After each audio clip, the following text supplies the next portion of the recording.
الحمد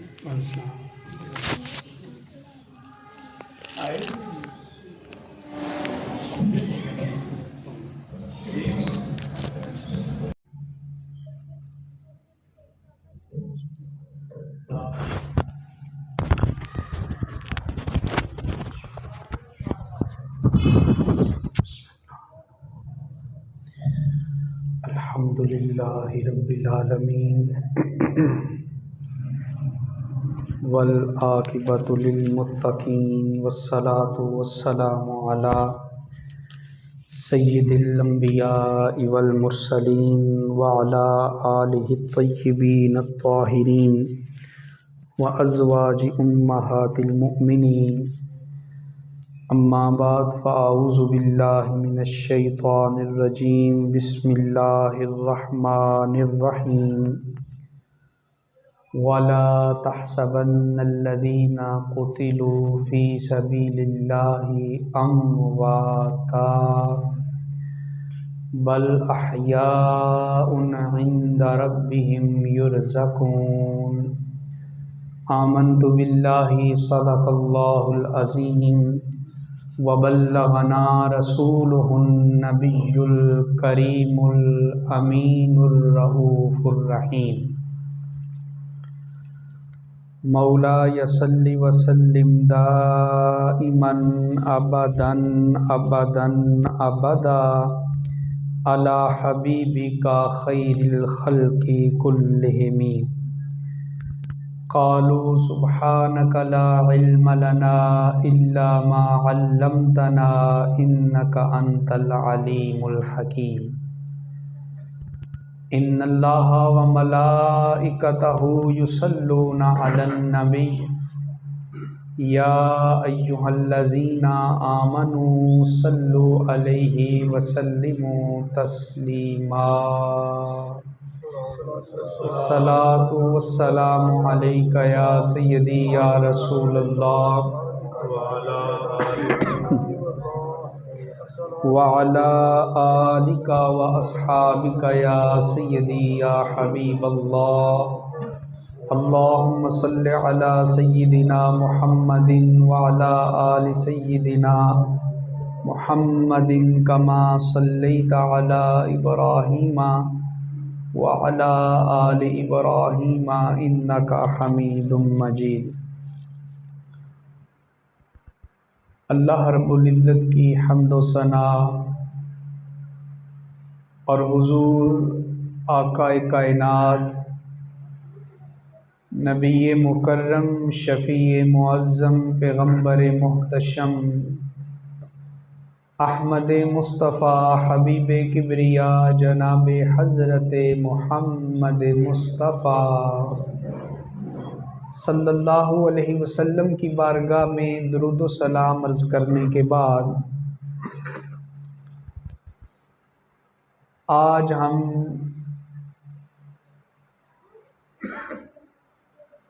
ام رسول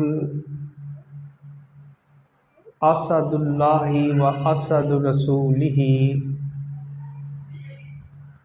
سید الشہداء حضرت امیر حمزہ رضی اللہ تعالی عنہ کا تذکرہ مبارک کریں گے، اس لیے کہ آپ شوال کے مہینے میں غزوہ احد کے دوران شہید ہوئے۔ شوال کا مہینہ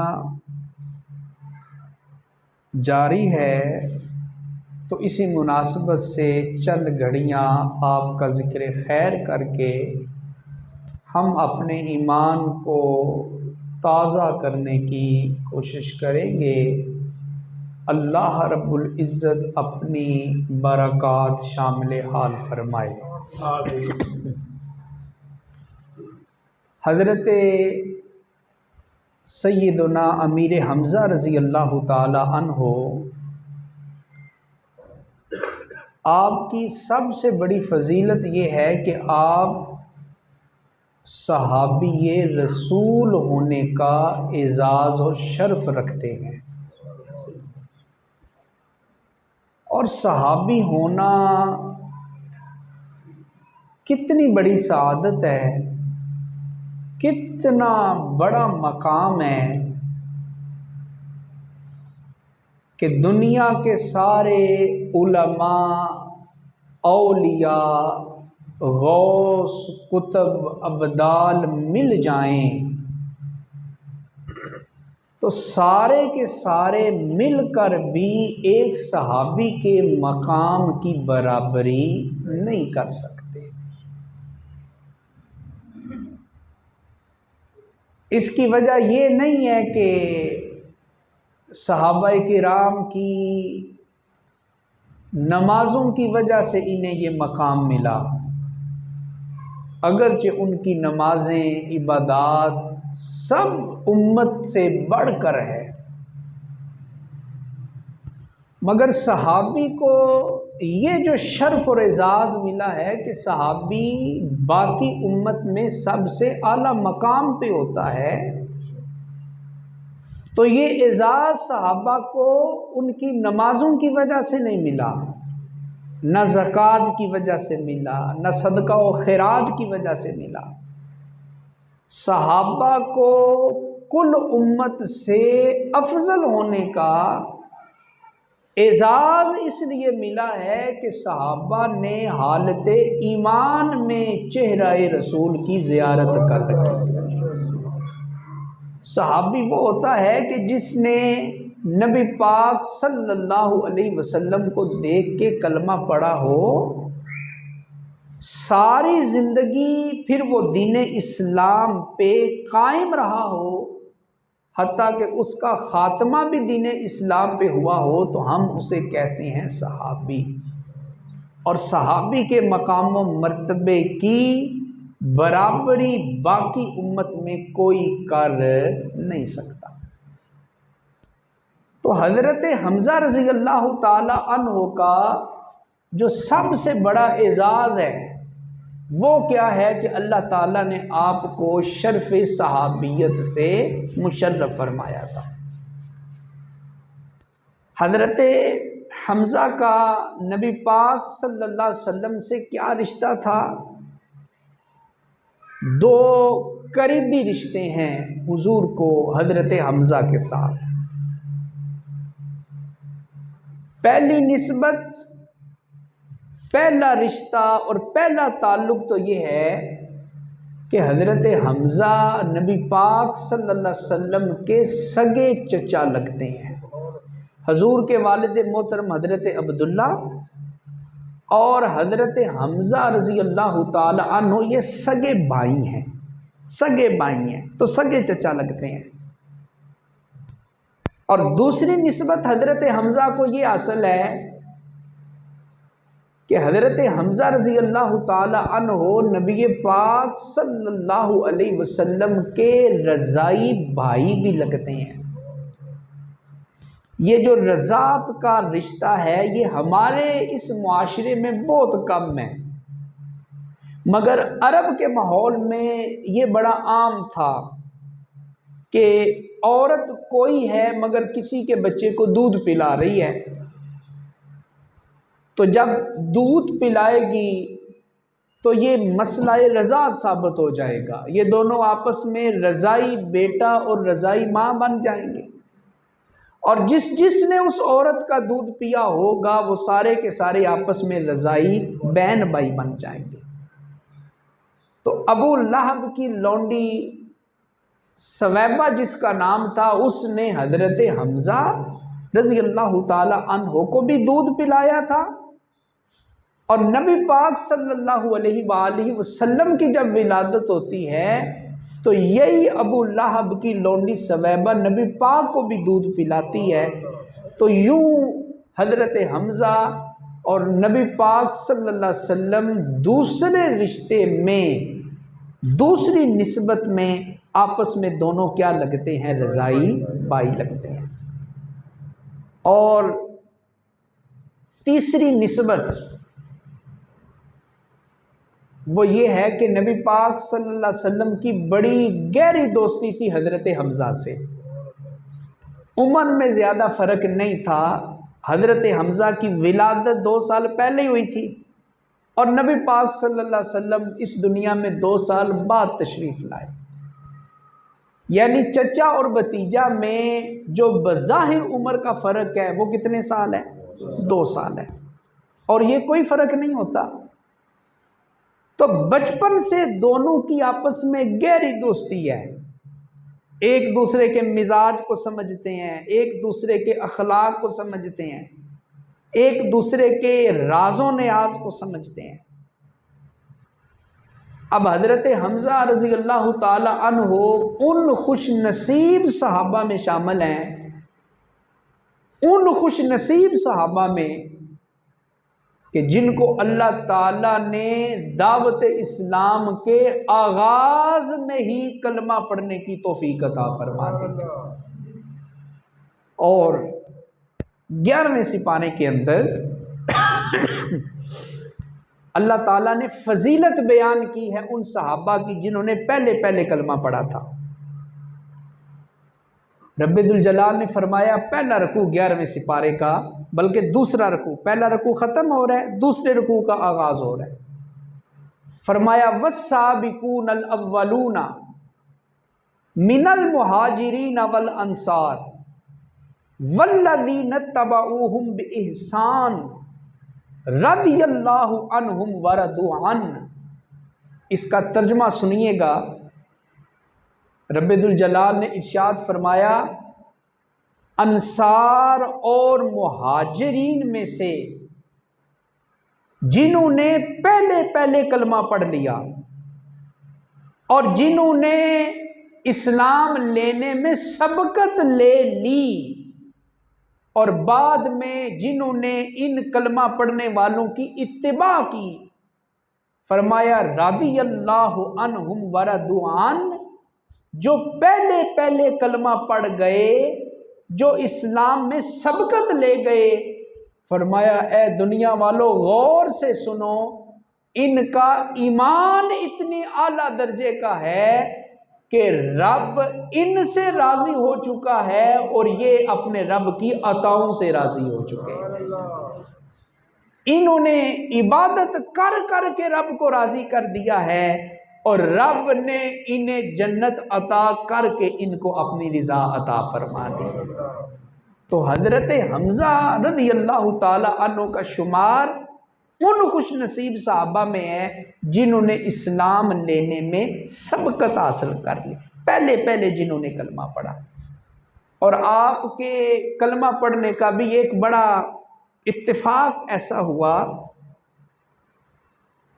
کہ حضرت حمزہ کی عادت تھی، آپ شکار کھیلا کرتے تھے، صبح سویرے نکل جاتے مکہ کے پہاڑوں میں، دور دراز جنگلات میں شکار کرتے، پھر واپس آتے۔ تو ایک دفعہ ایسا ہوا کہ آپ حسب معمول شکار کرنے کے لیے گئے ہوئے تھے، پیچھے ابو جہل نبی پاک صلی اللہ علیہ وسلم کے پاس جاتا ہے، اور کوئی بات ہوتی ہے تو ابو جہل غصے میں آ کے حضور کی بے ادبی بھی کرتا ہے،